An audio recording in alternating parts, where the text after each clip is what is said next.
listeners. Thank you for joining me today. This is David McLean with Studio Miguel. I'm back with part 2 of the Bjork&Berries painting project. In the previous movie, I penciled and inked the Illustration Friday entry for the week of July 21st. I don't remember the week. At any rate, the theme was breakfast, and I bizarrely enough came up with Bjork&Berries, a delicious cereal that everyone should have, including disembodied Bjork cartoon heads. So, in this movie, I thought I would kind of show you the process of painting said inked drawing. I've explained previously, specifically on the Darth Diary movie, how once an image is inked, I will scan it in and immediately create masks to fill the major areas in with color. This is just flat color. What that allows me to do is get a good base to work from. In this case, I have chosen to fill my bowl of berries in with blue and then go back in with a light pink on the little Bjork faces. And then I'll build up from there. Of course, this particular project happened to go through quite a few iterations as I worked on color and trying to figure out what palette was right. In fact, if you see that little strip there on the right-hand side, that's actually a color palette that I got from a feature that's built into Photoshop CS4, and that feature is called Cooler, K-U-L-E-R. If you're not familiar with Cooler and you don't have Photoshop CS4, you can actually access it on the web. If you Google that or Bing that, K-U-L-E-R, it's a feature that Adobe has actually on their website. It's a very cool, very handy little tool. There's thousands of user-created color swatch sets, and you can search them by name, and most of them are really, really good. If you're like me and you're just not a color whiz, then it's a nice resource to look for. In this particular case, I think I actually searched for breakfast, and from a selection of about 20 different color schemes, decided that I liked this one for what I was trying to put together. So there's my little musical note that's substituting there as a spoon. I'm filling that with a nice dark blue, maybe even a black. Yeah, there's Cooler right there. You saw me going back out there to get a quick look at the color scheme that I had actually chosen. Masks are really important with digital painting. If you've ever done any airbrushing, you know and understand the concept of masks because of overspray. It's almost impossible to paint without them. In the computer, it's not absolutely necessary, but it sure makes things a lot easier, especially in the case like you saw earlier when I filled it in with flat color. That allows you just to select something, as I just did, and fill it, in this case, with a peach color. Of course, they're also powerful because they allow you to go in with soft brushes and brush in different areas. So here I am looking out on the web. Again, I'm trying to get an idea for what to do with the whole scene. So I Googled breakfast to see what different photography would come up. And kudos to Google for finally changing their image search page to simplify it and get rid of all that text. When I search for an image, I really just want to look at pictures. So I'll drop that into my background, give it a nice hard blur. And then it gives me some free shapes, things that you could easily just paint in, but sometimes it's nice to use some photography for reference. It gives you some directions maybe that you wouldn't come up with on your own. Working on the shadow there for the base of the bowl is not always... it's one of those things, until you figure out what you're doing, you're never really sure. So there was a lot of experimentation there. Decided to make the hair black. Originally I thought it would be kind of cool to have it be blue, but it didn't stand out enough. There wasn't enough contrast in there. So I decided to go back and fill that with black.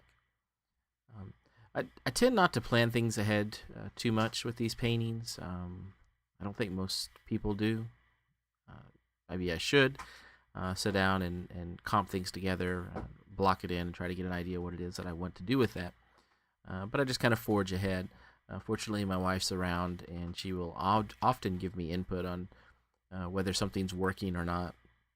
kind of the downfall to a lot of artists is once you invest a little bit of time in something, you hate to go back and have to redo work that you've already done. But if it's not working, then it's definitely worth, in the long run, it's definitely worth throwing away and just starting over from scratch. There's been many projects where I just struggled and struggled to try to make something work, and in the end, uh, it was a failure. A good, okay, good. This is a good case in point here. The Bjork&Berries text. Uh, I'm, I'm just fighting this and painting it and trying to figure out what to do with it, and it's just not. It's a was a poor design from the drawing stage. I had this rough concept of what I wanted to do with it, and despite the fact that I liked the drawing, it just wasn't working. The layout was wrong. The ratios were wrong. It just didn't fit. So I decided to pop out onto the web and take a quick look at what was going on with cereal boxes, maybe get an idea and some inspiration as to what designers had done previously, to see what mistakes I was making on that masthead. It stunk. So after looking around for a little while, I just got the feeling that it didn't matter how much effort I put into painting it and coloring it, and whether it was blue and pink or purple or black or green, it was never going to be right. So I decided, well, then I'll just reset that. Which brings me to another point. I can't stand mastheads that are just straight ahead fonts. You saw there for a second, I decided I was going to be lazy and just set that type and add some effects to it and be done. But like always, you start going down a path and you start thinking, well, if I just went a little bit further, it'd be better. If a little bit further, it would be better. And in the end, I end up actually completely redesigning it. I don't really know what I'm doing here.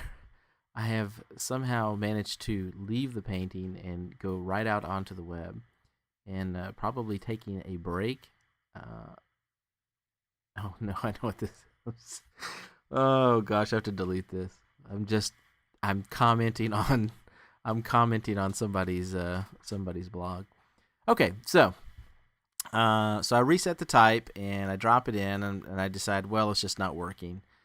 So maybe I could just distort my drawing to get it to a point where I like it.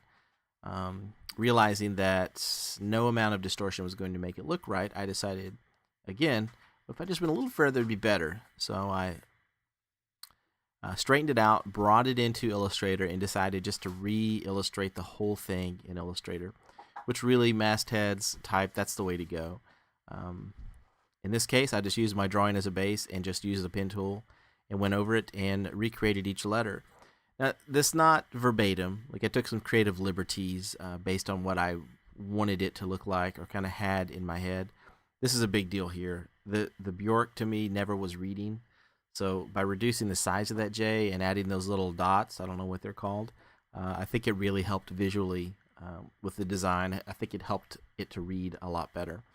One of the big things I liked about the type that I drew was all the little, the waviness to the flat, the normally straight edges on everything. So I tried to keep that, like that little flourish there on top of the R and the ends of the K, that sort of thing. Those were really important to me. The other thing that bugged me about it was the N, Bjork&Berries. Seemed right, but the inspiration, as I mentioned in the first movie, was actually a skincare product called Bjork&Berries. And, well, Bjork's a classy artist, so I figured an ampersand was more apropos for the whole theme, the whole genre. If you don't spend much time in Illustrator, I really encourage you as an artist to do so. Maybe sign up for lynda.com or some other training to try to learn the software a little bit. I know a lot of Photoshop artists that they're afraid of Illustrator, but it is so powerful and so amazing the things you can do. I know that Photoshop does paths, but the control and the way that Illustrator works with vector is just it's vastly superior to what Photoshop does. It's just something that every artist should really have in their arsenal.